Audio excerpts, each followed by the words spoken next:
देखिए, सबसे पहले तो मैं आपको रिक्वेस्ट करूंगा कि इस वीडियो को पूरा कंप्लीट देखना, क्योंकि मैं आपको जो इंफॉर्मेशन दूंगा, मैसेज दूंगा, वो बहुत ही ज़्यादा इंपॉर्टेंट है। दूसरी बात, वीडियो को लाइक पहले कर देना, क्योंकि बाद में आप भूल जाओगे, मुझे पता है। लेकिन कंटेंट मुझे पता है, मैं आपको जो देने लगा हूं वो आपके बहुत ही काम आने वाला है। देखो, एक कॉमन सी बात अगर मैं आप सबसे करूं, स्टडी में इंटरेस्ट बहुत ज्यादा होता है अगर हमारी एज कम हो, और जितनी भी मतलब हम एग्जाम देने की ट्राई करते हैं, फर्स्ट फर्स्ट अटेम्प्ट में हमारे एग्जाम्स क्लियर होते जाएं, उस वक्त पर पूरा इंटरेस्ट बना होता है, हमारे अंदर पूरा मोटिवेशन होती है कि बस मैं फटाफट अपनी सीए को खत्म करके अपने नेक्स्ट लाइफ के टारगेट्स को अचीव करना शुरू करूं। लेकिन जैसे जैसे हमारे एग्जाम्स क्लियर नहीं हो पाते, तो स्टडी ना एक बोझ बन जाती है। ये चीज बिल्कुल फैक्ट है। इसमें मेरे ख्याल से कोई भी बच्चा इस चीज से डिनाई नहीं कर सकता कि अगर मेरी 2-3 अटेम्प्ट्स हो चुकी हैं, फिर भी मैं अभी भी बड़े मजे से शुरुआत से स्टार्ट करके बड़े इंटरेस्टिंग वे के साथ सब्जेक्ट्स को पढ़ रहा हूं, कोई बात नहीं, दोबारा क्लासेस ले लेता हूं, ऐसा किसी का दिल नहीं करता। तो अब एक बोझ लगता है वो।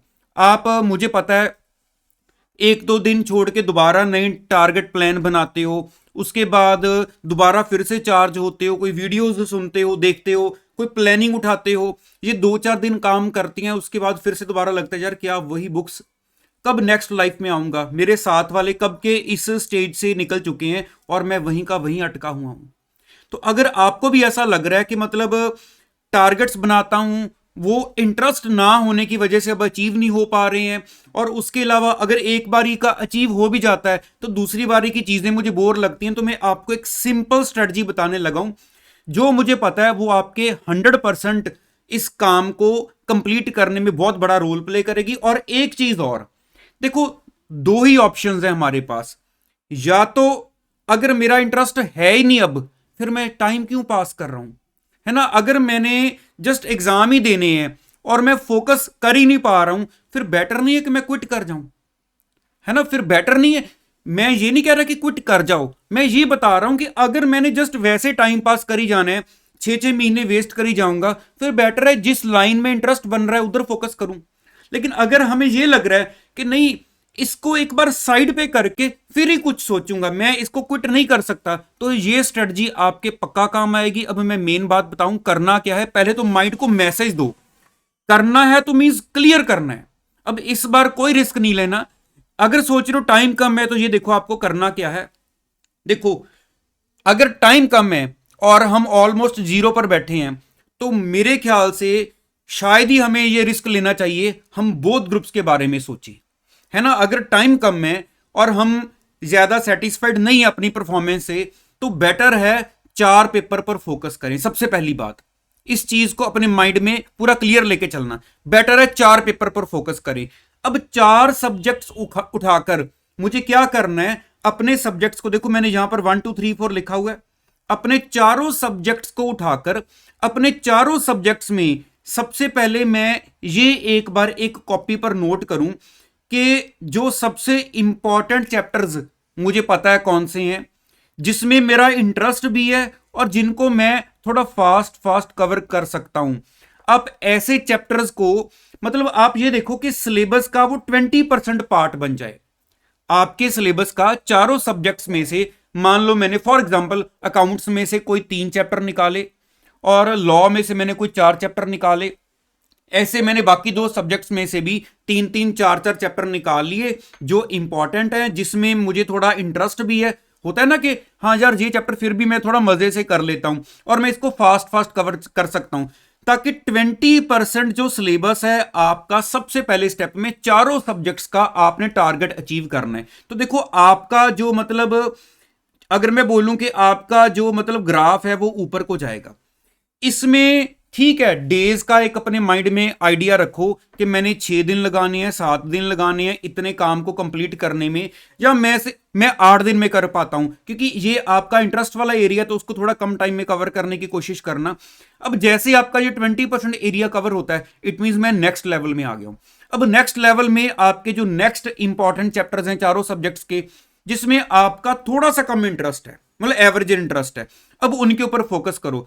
फिर से दोबारा 5-7 दिन का जो आप शेड्यूल लेके चलते हो, इट मींस अब ने हमने इस लेवल को ब्रेक करना है। तो इतना लेवल ब्रेक करने पर हम 40% सिलेबस अपना कवर कर चुके होंगे। अब नेक्स्ट लेवल में आपके लिए जो थोड़े से एवरेज लेवल के चैप्टर्स हैं, मतलब मैं कह सकता हूं कि इंपॉर्टेंट हैं भी नहीं भी, पेपर आता रहता है, लेकिन ये नहीं कि हर बार आता है, और उसमें मेरा इंटरेस्ट भी एवरेज लेवल का है। नेक्स्ट 20% वो रखो, उनको कवर करो। उसके बाद आपके कुछ फ्रेश चैप्टर्स हैं, टॉपिक्स हैं जिनके ऊपर आप ज्यादा फोकस नहीं करते, आपका इंटरेस्ट भी कम है, नेक्स्ट 20% उनको रखना। देन फ्रेश वाले जिसमें आपका इंटरेस्ट है ही नहीं, मोस्टली के बच्चा कहता है कि मैं तो ये हमेशा छोड़ के जाता हूं, ऐसे चैप्टर्स को जो आपको टफ लगते हैं उनको लास्ट एरिया में रखना। तो उस हिसाब से आप ना पहला देखो, ये ना सोचना कि बैठे यहां पर हो और सोच इसके बारे में रहे हो, है ना। पहले ये ना सोचो कि मेरे पास जितना टाइम, मैंने 5 दिन सोचा था कि मैं पहले 20% को कवर कर लूंगा, लेकिन घबराहट में आपको लगे कि मेरे से 5 दिन में नहीं हो पा रहा, ये नहीं करना। बेटर है सब्जेक्ट वाइज चलो। अगर आज मैं अकाउंट्स पर फोकस कर रहा हूं, तो मुझे लग रहा है जो मैंने 4 चैप्टर अकाउंट्स के निकाले हैं, क्यों ना 1-1.5 दिन लगाकर मैं उसको चारों को कवर कर दूं। डे में ब्रेक कर करके 3 घंटे अकाउंट्स पढ़ना, 3 घंटे लो, ऐसी सिचुएशन में उस चीज को अवॉइड करो, क्योंकि एक सब्जेक्ट को उसके 3-4 चैप्टर उठाओगे तो थोड़ा इंटरेस्ट बन जाता है। बोरिंग वर्ड को हटा दो, करना है तो करना है ना, या तो क्विट करें या करें। तो अगर क्विट नहीं करना तो करें फिर। तो इसलिए सब्जेक्ट वाइज चलना, एक एक सब्जेक्ट को उठा लो। पहले अकाउंट्स का मान लो फॉर एग्जांपल 20% एरिया कवर किया, फिर लॉ का किया, फिर अपने बाकी 2 सब्जेक्ट्स का किया, ऐसे आपके चारों सब्जेक्ट्स के 20% एरिया को कवर करके आप एक लेवल ब्रेक करोगे, अब नेक्स्ट लेवल पे आ चुके हो। तो ये स्ट्रेटजी मेरे हिसाब से आप फॉलो करके देखो, आपको पक्का सक्सेस मिलेगी। लेकिन आपको फोकस होकर काम करना पड़ेगा, माइंड से ये बर्डन निकालना पड़ेगा कि बार बार सोची जाओ यार आज का टारगेट भी नहीं अचीव हुआ, आज का टारगेट भी नहीं अचीव हुआ, अब क्या करे, कैसे करे। इस चीज को अपने रजिस्टर पर पहले लिख लेना। अपने सिलेबस को आज ही बैठकर देखो, काम करने के लिए अगर प्लानिंग करनी पड़े और उस प्लानिंग पर अगर आपका आधा दिन लग भी गया तो क्या प्रॉब्लम है। अगर सही टारगेट सेट करके चलोगे तो काम फटाफट होगा। अगर इस चीज को करने में सोचोगे यार क्या चैप्टर लिखी जा रहा हूं ना, इसके अलावा ये टाइम चैप्टर करने पर लगाऊं, तो आज तक यही तो कर रहे थे, काम करने पर ही तो फोकस किया हुआ था। थोड़ा सा प्लानिंग पर भी टाइम लगा लो यार, मेरी रिक्वेस्ट है, थोड़ा सा प्लानिंग पर टाइम लगाओ। अपने ये 20% मतलब सिलेबस को 5 पार्ट में करके एक ही बार रजिस्टर पर नोट कर लो, और अब कुछ नहीं सोचना। 20% कौन से चैप्टर करो, खत्म। नेक्स्ट 20% कौन से चैप्टर लिखे हुए, करो और खत्म। ये स्ट्रेटजी पर फोकस करके चलो, आपको पक्का देखना सक्सेस जो है वो मिलनी शुरू हो जाएगी। तो चलिए आज इतना ही रखता हूं। स्टार्टिंग में वीडियो को लाइक नहीं किया तो याद से अभी कर देना। आपके मन में जो भी चल रहा है, कोई सिचुएशन ऐसी है मेरे से डिस्कस करना चाहते हो तो कमेंट बॉक्स में मुझे लिखकर बताना, फिर मैं पढ़ूंगा और नेक्स्ट वीडियो में उसका रिप्लाई लेकर आऊंगा, जो कमेंट बॉक्स में आपकी रिप्लाई करूंगा। ऑल द बेस्ट सभी बच्चों को। दोबारा मिलता हूं कल नेक्स्ट वीडियो में। Thank you so much.